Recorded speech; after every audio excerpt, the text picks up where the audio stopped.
Hola, hola amigos de Dígase lo que se diga, estamos de vuelta y hoy con un invitado especialísimo, un periodista con muchos años de experiencia y de vida muy bien llevados. Ha trabajado en diversos medios de comunicación, entre ellos los diarios La Crónica, El Observador, el diario Hoy, la agencia de noticias France Press.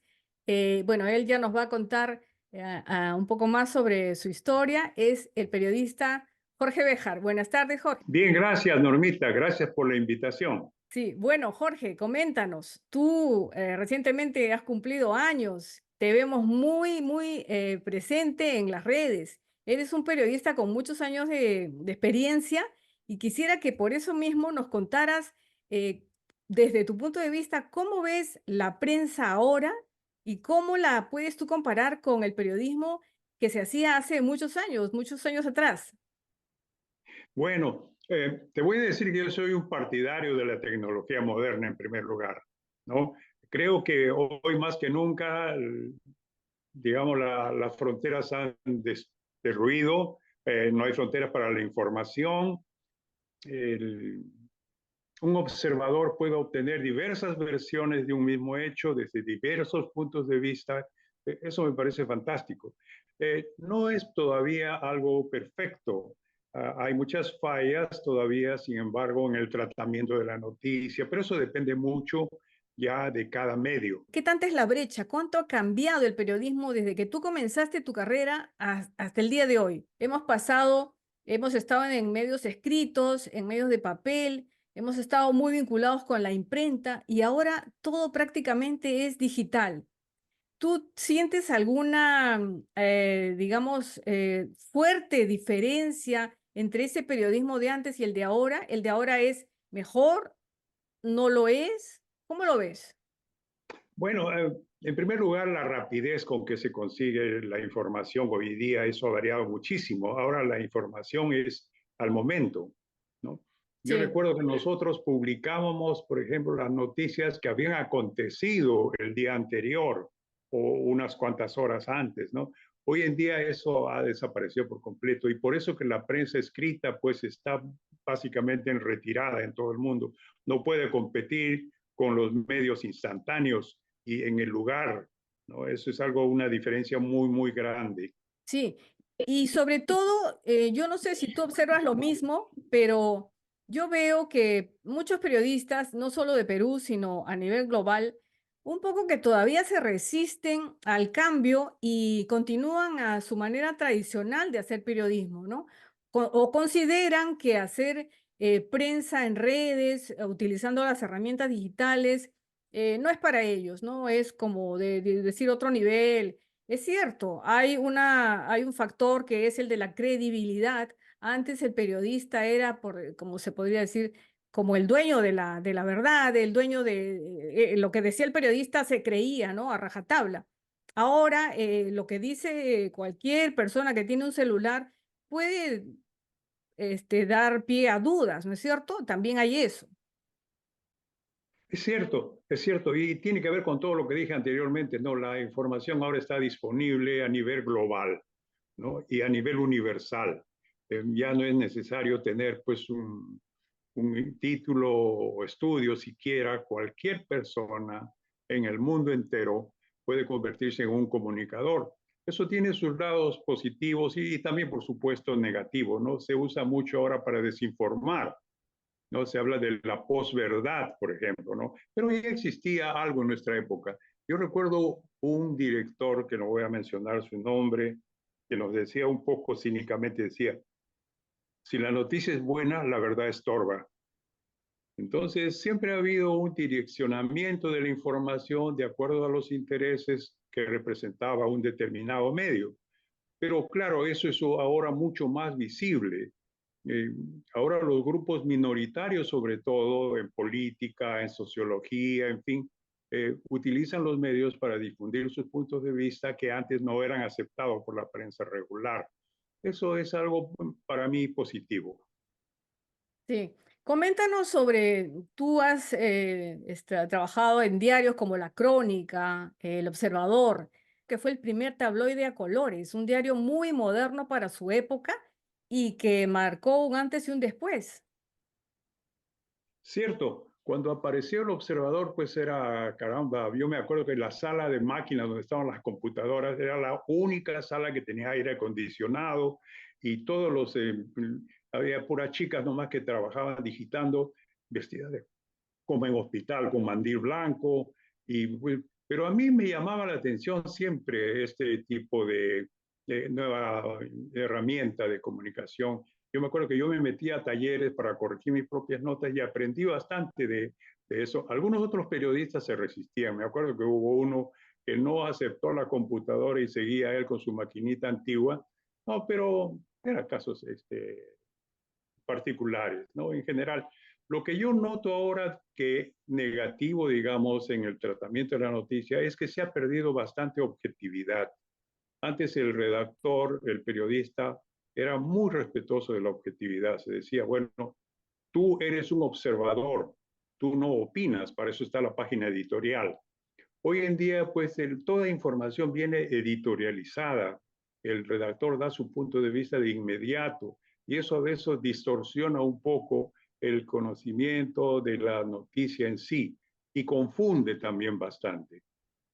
Sí, es como que quisieran crear una corriente de opinión, ¿no? Ya preestablecida desde el punto de vista del periodista o desde el medio, ¿no? Y quisieran direccionar. Y sí, la verdad que esto ha hecho mucho daño en los últimos, digamos ya, estamos hablando de décadas, ¿no? De periodismo que ha venido a convertirse prácticamente en la politización de la información. Es cierto, hay bastante politización, de hecho, en todos los medios, aunque como repito también, siempre la ha habido, pero no en forma tan ostensible, tan abusiva, diría hasta en ese término que ocurre hoy, ¿no?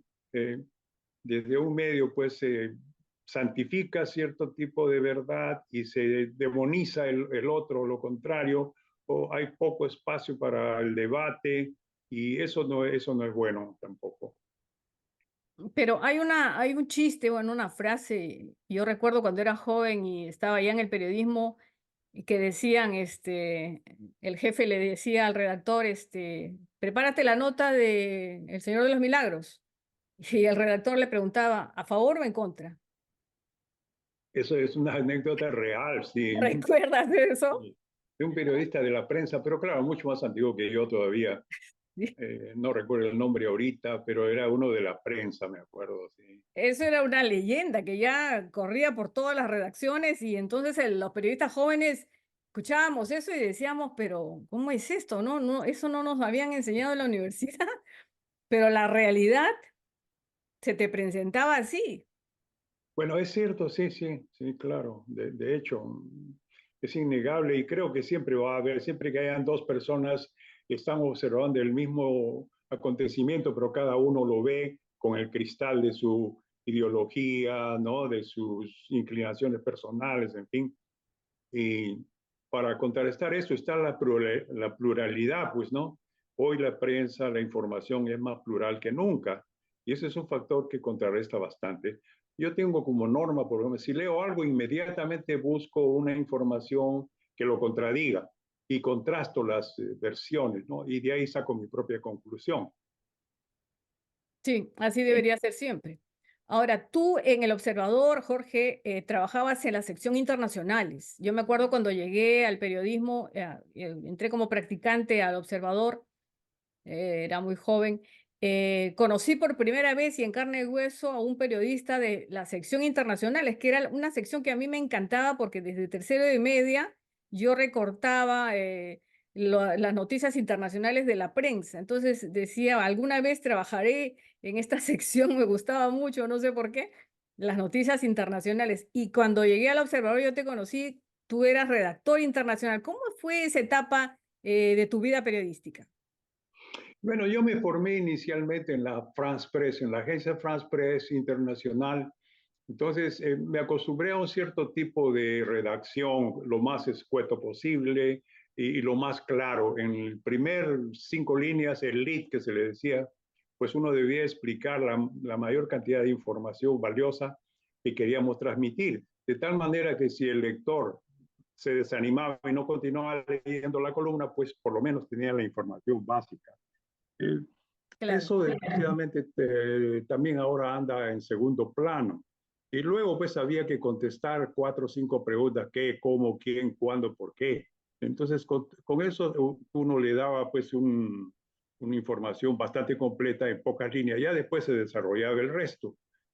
Y no siempre es bueno eso. Cuando llegué a la crónica me acuerdo que estaba ahí Sondijk, el director, el padre de este muchacho que está ahora en televisión, que Guillermo era Sonda.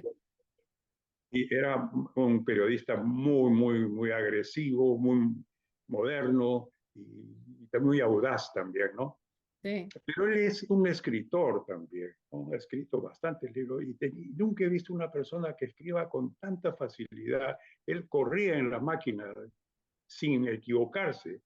Podía estar escribiendo una hora entera y nunca se equivocaba. Tenía una facilidad de pensamiento muy rápida. Y yo venía de un medio donde lo conciso era lo más importante. Y me acuerdo que una vez me llamó él a la dirección y me agarró mis páginas que ya estaban pauteadas y me las rompió en mi cara. Me dijo: esto no es mi periódico, me dijo. Yo me dije: ya estoy fuera, me votó. Pero no, él me dijo: no, tráeme más cables. Y entonces rehicimos la página y me dice: Roma, esto, por ejemplo, ¿conoces Roma? No, le digo yo. Bueno, pues busca ahí cómo es Roma, cómo es la avenida tal, donde pasa el Papa, qué sé yo, y recrea la noticia. Me dijo: no, dale fondo, dale forma. Y bueno, así aprendí también un poco a estirar un poco el cuerpo de la información, ¿no? Como anécdota te digo que por esa época había un periodista también en provincias que estaba cubriendo la información de la llegada del general Velasco a la selva, ¿no? Iquitos o alguna otra ciudad allá. Y el hombre se había tomado sus copas y estaba inhabilitado para escribir. No recibió la información del corresponsal, que antes era por teléfono, Sí. y llegaba la hora de entregar la noticia y no había nada. Entonces me acuerdo que mi ayudante, un muchacho Kenneth Valera, que es un editor ahora en España, era de Tarapoto. Y le dice: oye, ven acá, dice, ¿cómo es la avenida tal, que no sé cuánto? Y entonces él escribió: el general Velasco paseó por la avenida bordeada de palmeras, y, en fin, le recreó la noticia. Y Eso parecía es que hubiera estado ahí. sí, y nunca había estado ahí, por supuesto, ¿no? Entonces ya yo me adapté al nuevo estilo de Sondheim y bueno, ya pude desempeñarme mejor, pero también he trabajado en política en El Observador. En Observador, Claro. la ¿Cuántas política, anécdotas? ¿Cuántas trabajando anécdotas, con... Jorge? O sea, la vida periodística realmente se presta como para escribir hasta un libro de anécdotas. Es un anecdotario porque realmente el periodista es un testigo de la historia. Yo siempre he Así dicho es, que el periodista, nuestro jefe, nos mandan a lugares, a sitios, con personas, en situaciones que otras personas no tienen la, digamos, la oportunidad de vivirlas. Y a nosotros nos encomiendan ser testigos de esos hechos, testigos de acompañar a esas personas y contar esas historias que te quedan pues para siempre, ¿no? Es un anecdotario. Cuéntanos claro. algunas otras anécdotas, por favor. Yo recuerdo que tú en algún momento estuviste trabajando en Hoy, en el diario Hoy, y después de pronto creo que viajaste a Cuba, te encomendaron ahí una comisión internacional y luego ya no volvimos a verte en el diario. ¿Qué pasó? Por favor, complétanos la historia. Bueno, sí, en realidad es un episodio que vale la pena recordarlo. Yo había sido comisionado para cubrir la visita del presidente ruso Gorbachev, que llegaba a La Habana para convencer a Castro de imponer la perestroika, el glasnost, la nueva política que estaba el Kremlin difundiendo en el mundo, ¿no? Que Nada pretendía menos. hacer del comunismo una versión más liberal, más democrática, ¿no? Más humana. Pero Castro se resistía, pues Castro era en primer lugar, eso significaba perder algo de poder. Entonces yo me acuerdo que Castro, a las finales, en la sesión ya final, dando su discurso de despedida, él llama a las naciones, en esa época se decía subdesarrolladas, a no pagar la deuda externa. Era algo que ya había sido en el Perú, eh, también recomendado y hasta practicado por el presidente de la UNDE, por ejemplo, que fue el primero que recortó el pago de la deuda al 10% de lo que había, ¿no? Nada más. Y con Alan García, pues Alan García también se negó a pagar la deuda. Entonces Castro decía, pues los países industrializados no pueden exigirnos el pago de la deuda, desangrar a nuestros pueblos, etcétera, etcétera. Sí. Yo se me ocurrió a mí preguntarle al presidente Gorbachev, le digo, presidente Gorbachev, la Unión Soviética le va a perdonar la deuda que tiene con Cuba. Y Gorbachev respondió que no, que Cuba pagaba puntualmente su deuda. O sea, ellos Entonces, llamaban a no pagar y ellos lo sí dejó sin puntualitos piso a pagaban. Fidel Castro. ¿Ah? Y por supuesto el hombre estalló y dijo que eso era una comparación falsa, que las relaciones fraternas de los países socialistas no podían compararse con las relaciones de Qué bárbaro. explotación, etcétera, etcétera. Pero el hecho es que yo me sentí en una tenaza. En el periódico habían dos corrientes, una corriente que era pro-cubana y una corriente que era pues pro-rusa. Entonces, Estamos hablando del diario Hoy, ¿no? hoy, sí, Que fue pues hoy que en alentaba a la plena época del candidatura APRA, de García. claro, del Pues. primer gobierno de Alan García. Ujú. Entonces, cuando regreso a Lima, me doy cuenta pues que esa parte de mi entrevista había sido, de mi declaración, había sido censurada. Entonces, y que en mi puesto estaba mi ayudante, muchacho Gustavo Flores, que está ahora en Italia, y Saludos él me para dice, Gustavo Flores. mi amigo, hasta ahora es mi amigo, y pues él no tiene la culpa de nada, ¿no? Solamente me dijo, Jorge, yo no sé, habla con el director. Y bueno, Claro. para acortarlo, pues eso significó el fin de mi carrera. Y yo no acepté eso, renuncié y con el pago de mi indemnización me compré un pasaje a Miami, me fui a Miami, porque dije ya, comenzar de nuevo aquí en Perú, no. Dije, no, me voy aunque sea a lavar platos allá.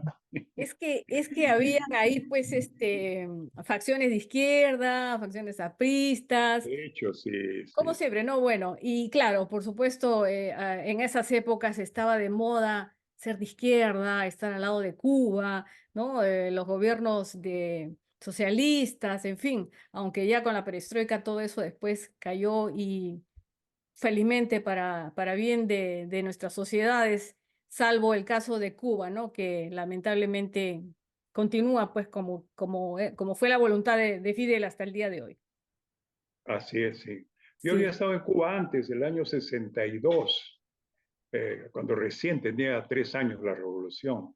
Me acuerdo que fui ahí como dirigente estudiantil de la Universidad de Ingeniería Ujú. y bueno, era un carnaval La Habana en esa época todavía, pues estaba en plena efervescencia la revolución, conocí ahí a Che Guevara, a todos los líderes de ellos, ¿no? Conversé con ellos y bueno, eso fue una experiencia bastante,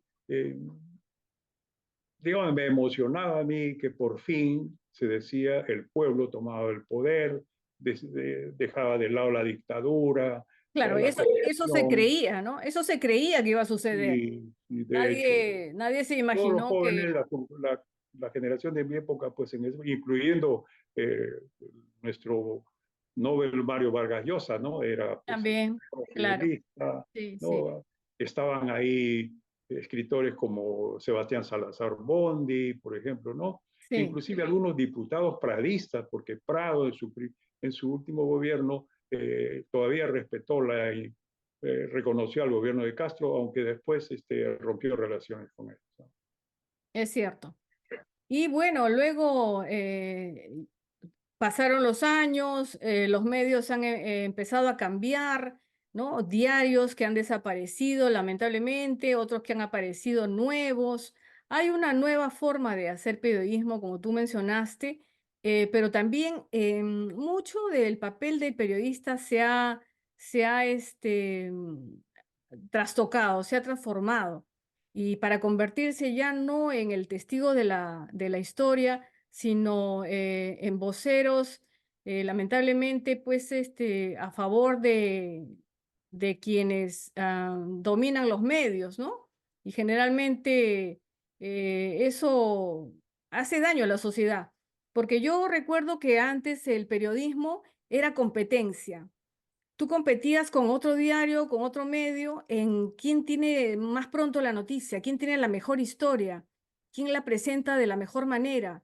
Y eso era vender diarios. Eso era, por supuesto, con eso los medios podían conseguir publicidad, podían conseguir auspiciadores. Pero ahora, lamentablemente, lo que se está esperando es ya no luchar por esa noticia, ya no luchar por una primicia, ya no luchar por por una nota muy bien hecha y redactada para entregarle al público, sino se está simplemente esperando a ver si el gobierno de turno brinda su publicidad, ¿no?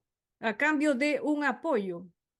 ¿Qué te parece eso, Jorge? Claro, de hecho, eso es un fenómeno que, aunque existía antes, pues nunca se ha visto de forma tan intensa como ahora, ¿no? Recuerdo, por ejemplo, cuando la crónica pasó a manos del gobierno militar de Velasco Alvarado, la crónica era el periódico muy popular. Si no recuerdo, era, pues, si no el más leído, era el segundo más leído, ¿no? Y cuando eh, entró a poder del gobierno popular, del gobierno militar, pues se trajo a lumbrera del periodismo. César Hildebrand estaba ahí, por ejemplo, ¿no? Y bueno, muchas otras personas notables del periodismo. Sin embargo, la crónica cayó, porque la gente notaba que esas noticias eran parametradas. Y el modo como se manejaba era bastante tosco todavía. Yo recuerdo a un periodista piurano, Tito Razzoli, por ejemplo, que trabajaba ya de mucho antes con el gobierno militar, y él venía a mi oficina y me decía, chico, préstame tu oficina. ¿Cómo no, Tito? Sí. Él se sentaba en mi oficina y comenzaba a llamar por teléfono. La crónica, por favor, la prensa, ¿qué estás poniendo? No, no, pon esto, el comercio, ¿qué estás poniendo? Manejaba toda la prensa, mucho antes de Vladimiro Montesinos, por supuesto, ¿no? Entonces, eso ya ha existido, pero eh, siempre hay que tener en cuenta que el pueblo, el destinatario de la información, va a hallar siempre la manera de encontrar la verdad, ¿no? Y cuando la gente descubría que lo que se decía ahí no correspondía a la verdad, pues simplemente dejaba de lado ese medio. Y la crónica cayó al extremo que tuvo que cerrar. Ujú. Tuvo que cerrar. No generaba suficientes ingresos ya. Sí.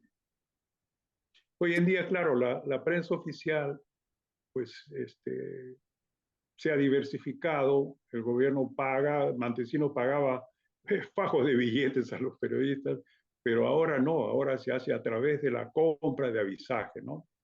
Y eso indudablemente es un factor que distorsiona mucho la información y desacredita a la prensa, Sí. de hecho. ¿Tú crees que la carrera del periodista ha venido a menos con la aparición, bueno, aparte de este tema, ¿no? De la publicidad. De hecho, la ha golpeado mucho. Regalarle publicidad le ha quitado al periodista esa cosa, ese ADN que tenía antes, ¿no? De la competencia. Y por otro lado, la aparición de las redes, youtubers, ¿no? Ahora, por ejemplo, si tú ves en internet, actores de televisión, animadores de televisión, de radio, todos tienen un canal, todos son entrevistadores, todos hacen entrevistas y a cuál mejor, ¿no? Porque sí, hay que ver que incluso personas que, por ejemplo, Cuto Guadalupe, el futbolista, tiene un canal que es exitosísimo, ¿no? Entonces yo digo, los periodistas deberían haberse puesto las pilas mucho tiempo antes y ser ellos más bien los que estén al frente, a la vanguardia con estas herramientas. Pero no veo mucho eso. ¿Tú cómo lo observas, Jorge? Te voy a decir que el periodismo es una profesión muy liberal, en primer lugar, ¿no? Y hay corrientes, por ejemplo, dentro del mismo colegio de periodistas, que tratan de imponer, por ejemplo, el tener un título para acceder a ciertos puestos de un periódico. Y eso no me parece correcto. Pienso que cualquier persona tiene derecho a opinar, a escribir, y el periodista no se hace con cartones, con diplomas, sino en la práctica, ¿no?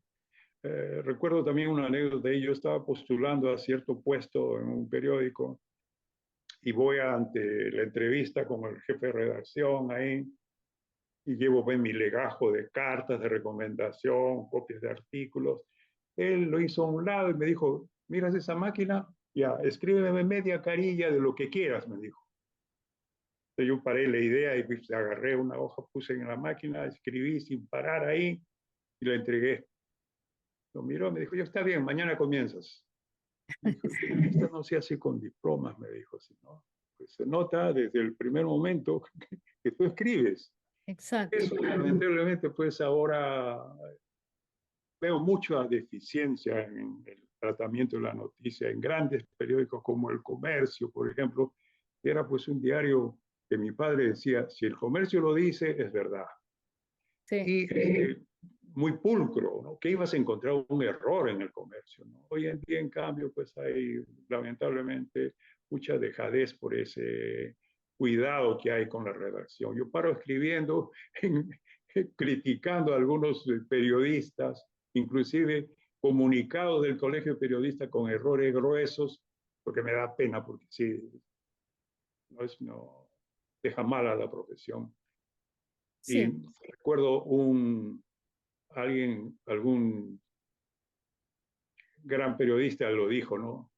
Eh, la diferencia entre un periodista y un médico es que los médicos entierran sus errores y los periodistas lo publican, Sí. ¿no? Entonces, Es sí, verdad. eso es muy, muy cierto, ¿no? Y Sí, después también decía, pues, a algunos, ¿no? El periodista es un mar de conocimientos de 1 centímetro de profundidad. ¿No? sí. El periodista puede tener un gran bagaje de información, pero no está obligado a profundizar mucho tampoco, ¿no? Para eso están pues los que se consideran especializados en diversos temas, como tú en agricultura, por ejemplo, ¿no? Caramba. Sí, bueno, yo creo que el periodista debería apuntar en algún momento a especializarse. Le hace más favor a la sociedad especializándose que agarrando muchos temas y como tú señalaste, ese dicho, ¿no? Un mar de conocimientos con unos milímetros de profundidad, ¿no? Sí, es verdad. Y bien, Jorge, coméntanos, tú, ¿cuál crees que es el mayor desafío de los periodistas de aquí a futuro? Porque estamos viendo, pues, ¿no? Ya el cambio, la modernidad, estamos ya hablando incluso de inteligencia artificial, las redacciones cada vez van a estar más despobladas, porque hasta con inteligencia artificial se puede hacer notas, se prescinde de tantos profesionales, por ejemplo, correctores, ya antes había una carrera que era la del corrector, ¿no es cierto? Ya no es necesaria. ¿Cuáles son los desafíos del periodista de aquí al futuro? Interesante, interesante la pregunta y lamentablemente pues no hay una respuesta para eso hasta ahora, ¿no? Pienso que en algún sentido la actividad personal pues se va a limitar cada vez más, ¿no? La inteligencia artificial puede redactar mejor que ningún periodista con los datos que se le dé, ¿no? Pero Sí, siempre habrá un factor, siempre habrá algo que le da, digamos, que lo hace único. Y eso es lo que va a contar en el futuro, ¿no? Sí. Todavía hay prensa importante, por ejemplo, el The Economist, ¿quién va a negar que The Economist es una revista, digamos, que da pautas al mundo, ¿no? Y sí, el Times, en fin, son esos íconos de la prensa, pues no pasarán de moda. ¿Sí? El comentario se vuelve cada vez más importante que la presentación de la noticia, que la presentación de la noticia es inmediata, la televisión o los medios digitales, pues no puede competir con ellos, pero sí en la interpretación, en la opinión. Lo y- primero que hago yo en las mañanas cuando agarro mi teléfono, ahí tengo todos los periódicos del mundo, es leer las páginas editoriales, ujú. porque la noticia ya la tengo en la cabeza, ¿no? Sí, es muy importante eso, sí. Y para eso se necesita especialidad y cierta calidad, ¿no? Sí. ¿Tú crees que el periodismo peruano demasiado se inclina hacia los temas políticos? Porque nosotros acá en prensa, en el Perú, bueno, tú ahora estás viviendo en Estados Unidos ya desde hace muchos años, pero sí sé que estás siempre tienes presente al Perú y estás, sigues, ¿no? De cerca las noticias. Acá los medios le dan mucho énfasis al tema político, policial y en tercer lugar, espectáculos, ¿no? Luego viene deportes, pero hay otros temas también, por ejemplo, temas que le sean útiles al lector. De repente, por ejemplo, cómo hacer un negocio, cómo desarrollar mejor en tu carrera, eh, temas de salud, temas de alimentación. O sea, el papel del periodista no es solamente dar información, sino también colaborar en la educación, en la formación, en la orientación de la sociedad. Y ese papel como que no se, como que se ha descuidado también un poco, ¿no? Me parece a mí, no sé tú cómo lo ves. Bueno, es cierto, ese papel formador, pues, de opinión eh, ha existido y pero permanecerá, claro que sí, sí, de hecho. Eh, Cada vez más especializado, ¿no? Hay pues infinidad ahora de medios que se dedican a temas como la salud o la parapsicología, etcétera, ¿no? O religiones también ahora ha aparecido un montón de información de 20.000 sectas religiosas, por ejemplo, y cada una compite con la otra. Y bueno, eso es algo que se va a ir decantando, seguramente, ¿no? Pero sí, yo creo que el periodismo especializado sí tiene futuro, siempre va a existir. Claro. Y el periodista y los periodistas deberían repensar, me parece, también su papel, porque digamos, desarrollar noticias políticas para manipular mejor que no lo hagan, ¿no? Porque yo creo que la credibilidad del periodista un poco sí ha venido a menos, está perdiendo credibilidad entre la opinión pública y es por eso que el público acude a redes sociales, acude a canales de internet, a otros medios antes que a los propios diarios y medios. Yo lo siento por los colegas periodistas, pero es así. Si no eh, retoman su papel, si no lo reconvierten, si no lo recrean, creo que va camino a cada vez ir a menos, ¿no? Sí, indudablemente, indudablemente. Hay que hacer un esfuerzo porque la profesión de periodismo retome el nivel académico y cultural que tenía pues antes, ¿no? Eh, Eso también tiene que ir puliéndose. No es fácil, ha habido una explosión de información ahora donde sale de todo, ¿no? Y eso se va a ir decantando. Indudablemente que los mejores exponentes del periodismo, pues sí, al final se impondrán, ¿no? Justamente en estos días ha ocurrido la liberación del presidente Fujimori, del expresidente Fujimori, una noticia que me llena a mí bastante de alegría, bueno, porque fue una cosa injusta. Pocos recuerdan que yo viajé con Fujimori de Japón hasta Chile en ese famoso viaje, ¿no?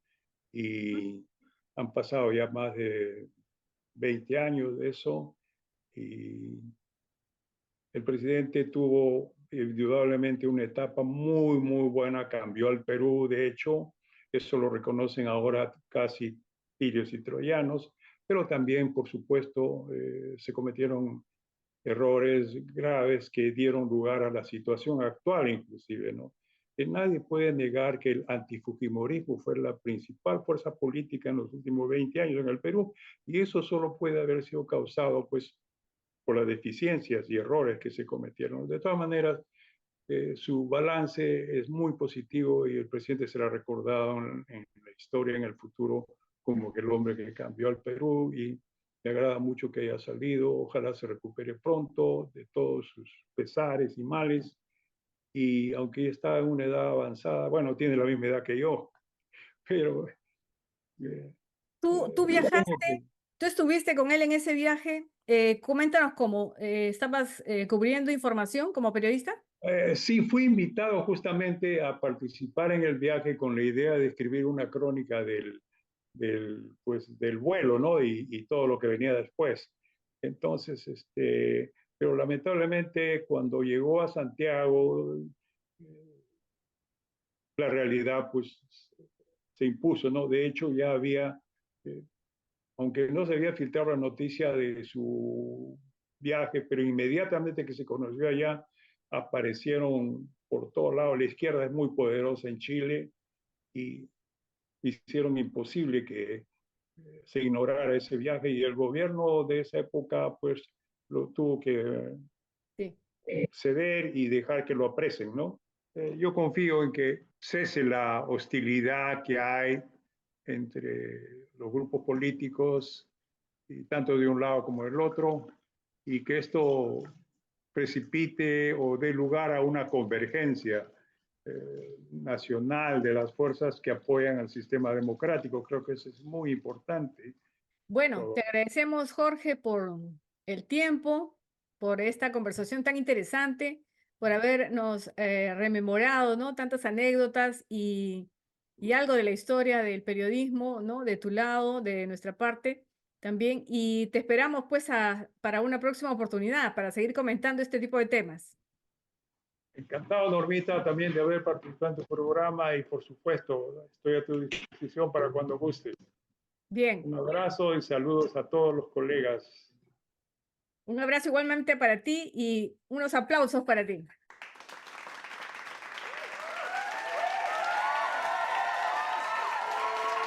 Hasta pronto.